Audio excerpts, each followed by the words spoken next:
안녕하세요. 오늘은 12월 11일 월요일입니다.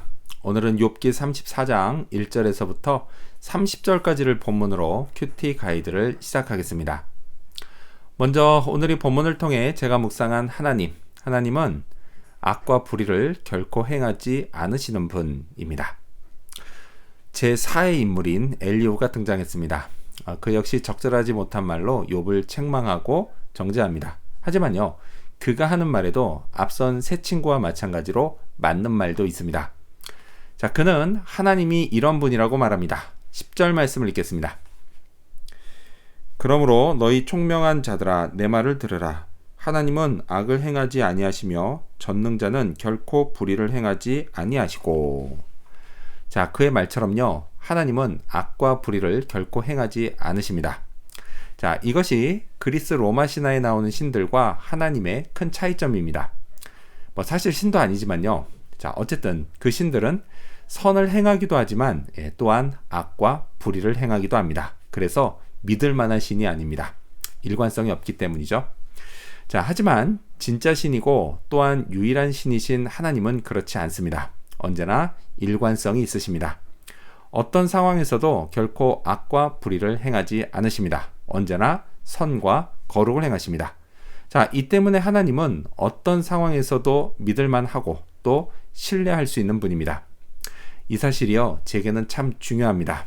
저는 연약해서 상황에 따라서 자꾸 흔들리기 때문입니다. 이런 제가 붙잡고 의지할 분은 오직 하나님뿐입니다.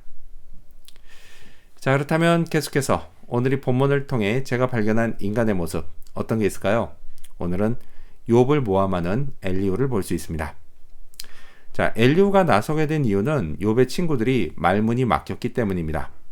옆에서 보니까 욥을 제압하기는커녕 이제 슬슬 밀린다고 판단했던 겁니다. 자, 이로 보아 엘리후의 동기가 순수하지 않았다라는 걸 알 수 있습니다. 욥을 위로하는 말을 하는 건요, 애초 기대할 수 없는 일이었습니다.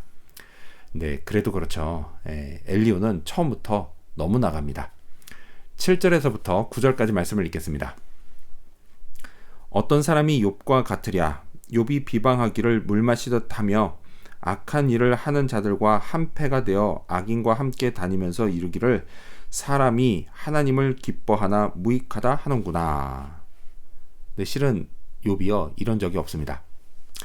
자, 그는 하나님도 인정하는 당대의 의로운 사람이었습니다.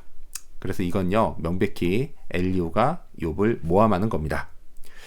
생각해봤습니다. 엘리후가 이렇게까지 할 필요가 있을까?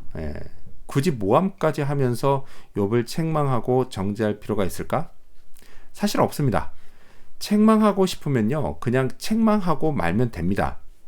자, 그런데도 이렇게까지 했던 이유는 욥을 나쁜 사람으로 만들고 싶었기 때문인 것 같습니다. 그래야 상대적으로 그를 책망하는 자기가 돋보일 거라고 생각하지 않았을까요?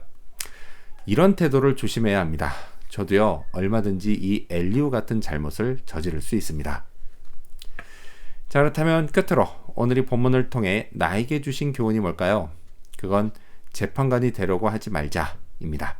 4절 말씀을 읽겠습니다. 우리가 정의를 가려내고 무엇이 선한가 우리끼리 알아보자. 엘리후가 욥의 친구들에게 한 말입니다. 자, 이 말이 얼핏 들을 땐요, 좋은 말로 들립니다. 정의를 가려내고 무엇이 선한가 알아보자 라고 하는데 누가 뭐라고 하겠습니까? 하지만요, 이걸 우리끼리 하자는 게 문제입니다.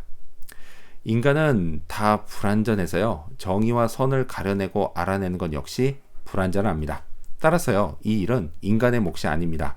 이건 완전히 정의롭고 또 선하신 하나님의 몫입니다. 경험에 비춰볼 때요, 인간 무리가 이걸 하겠다고 나서면 꼭 부작용이 생깁니다. 정의와 선을 추구한다고 하지만 결국 불의와 악이 벌어집니다. 이로 인해서요, 상처받는 사람들이 속출합니다. 정말 조심해야 합니다. 아주 어쩔 수 없이 이걸 해야 한다라고 하면요, 하나님께 묻고 또 묻고 성령의 인도하심에 철저히 순종해야 합니다. 그래도요, 조심해야 합니다. 재판관이 되려고 하는 건요, 언제나 위험한 일입니다. 재판관이 되기보다는 위로자가 되려고 해야겠습니다. 오늘 이 험한 세상을 사는 우리에게 위로자가 필요합니다. 그래서 오늘도 누군가를 위한 위로자가 되는 그런 하루가 되어야겠습니다. 기도하겠습니다. 악과 불의를 결코 행하지 않으시는 하나님, 제가 재판관이 아니라 위로자가 되게 하여 주시옵소서. 그래서 오늘도 누군가를 위로하는 하나님의 일에 쓰임받게 하여 주시옵소서. 감사드리며 예수님 이름으로 기도합니다. 아멘.